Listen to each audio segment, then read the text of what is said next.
Hello, आप देख रहे हैं द ललन टॉप। पिछले दिनों नसीरुद्दीन शाह ने वो कहने की हिम्मत की जो उनके पेशे के लोग कहने से कतराते हैं, क्योंकि विवाद जो है मार्केट के लिए ठीक नहीं होता। नसीर ने जो कहा उसमें पर्याप्त मसाला था, बावजूद इसके अफवाहबाजों ने बयान गढ़ गढ़ के नसीर को बदनाम किया। नसीर नहीं टूटे, फिर उन्हें परेशान करने के लिए नए सिरे से कोशिश चली।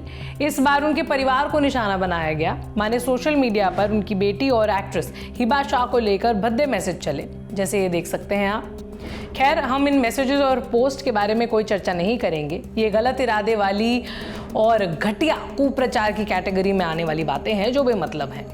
मगर हमने सोचा कि बहुत लोग शायद हिबा शाह के बारे में नहीं जानते होंगे, तो उन्हें नसीरुद्दीन शाह और हिबा की अनूठी कहानी के बारे में बताना चाहिए। इस कहानी में इन दोनों के अलावा एक और किरदार है, परवीन मुराद। वो नसीर का पहला प्यार थी और पहली बीवी। नसीर ने परवीन के बारे में हमेशा सहजता से सारी बातें स्वीकार की हैं और अपनी आत्मकथा एंड देन वन डे में भी लिखा है। इस किताब और नसीर के इंटरव्यूज़ के हवाले से हम परवीन, नसीर और हिबा की कहानी आपको बता रहे हैं। तो चलिए शुरू करते हैं। परवीन पाकिस्तान से पहले पैदा हुई थी। जब पाकिस्तान बना तो उनके पिता का शहर कराची पाकिस्तान के हिस्से में आया।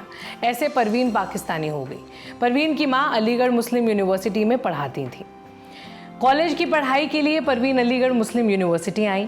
AMU में परवीन को माँ तो मिली ही, साथ ही मिले नसीरुद्दीन शाह, जो आर्ट्स की पढ़ाई कर रहे थे।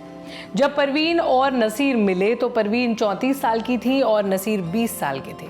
परवीन की 2 सौतीली बहनें थीं, सुरेखा और फूलमनी। सुरेखा को हम सुरेखा सीकरी के नाम से जानते हैं। सुरेखा ने NSG से ड्रामा की पढ़ाई की है और एक्टिंग में खूब नाम कमाया है। तमस और मम्मो के लिए उन्हें बेस्ट सपोर्टिंग एक्ट्रेस का नेशनल अवार्ड भी मिल चुका है। हाल ही में उन्हें हमने बेहतरीन फिल्म बधाई हो में दादी के रोल में देखा था। TV सीरियल बालिका वधू में उन्हें दादी सा के रोल में हम देख चुके हैं, जिसे वो घर घर में जाना पहचाना चेहरा बन गई थी। नसीरुद्दीन शाह अपनी आत्मकथा में बताते हैं कि परवीन ने उन्हें NSG जाने के लिए खूब प्रेरित किया।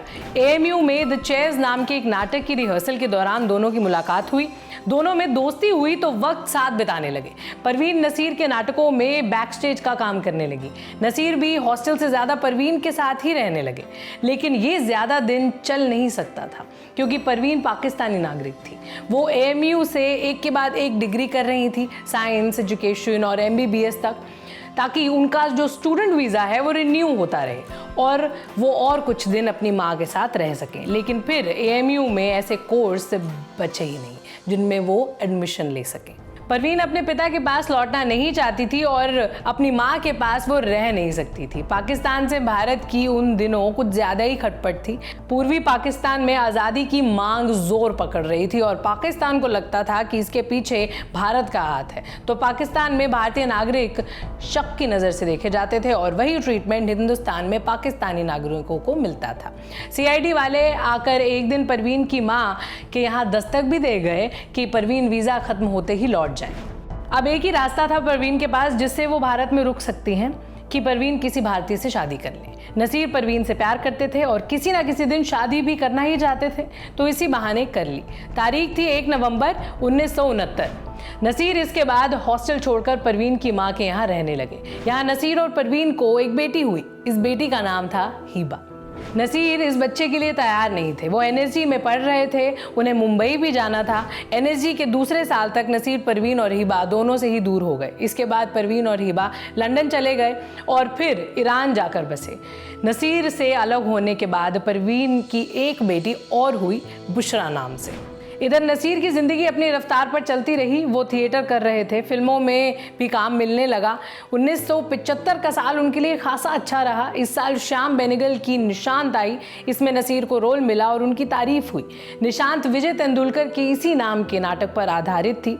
नाटक जब फिल्म बना तो डायलॉग लिखने का काम आया सत्यदेव दुबे के हाथ, और सत्यदेव दुबे ने नसीर को सिर्फ उम्दा डायलॉग ही नहीं दिए। 1975 में सत्यदेव दुबे के नाटक के लिए हो रही एक थिएटर वर्कशॉप के दौरान ही नसीर रत्ना पाठक से पहली बार मिले।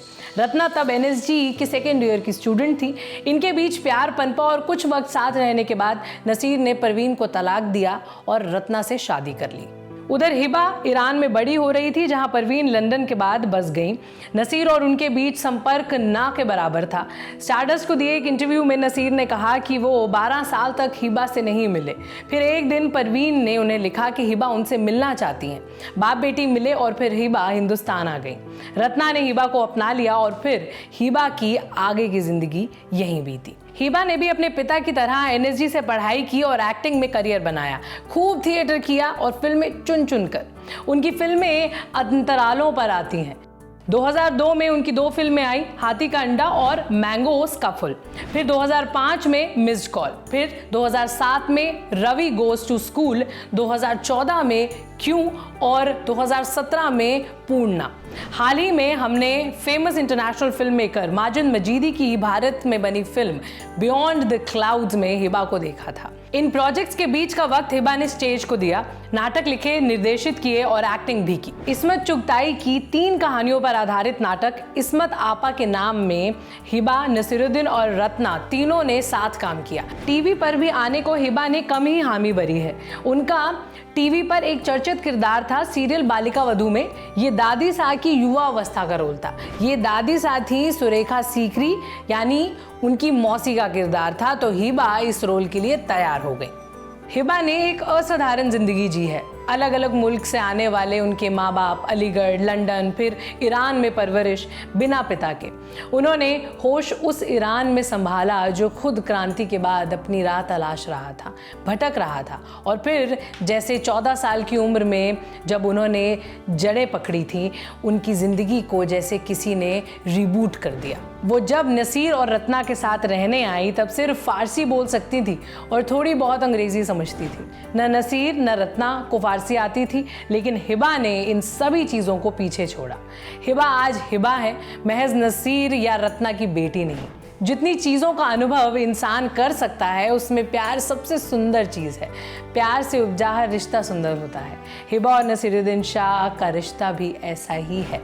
ऐसी चीज़ देश के नाम पर चलाए जा रहे प्रोपेगेंडा का निशाना बनती है तो अफसोस से ज़्यादा तरस आता है। तो ये थी कहानी नसीरुद्दीन शाह और उनकी बेटी हिबा शाह की।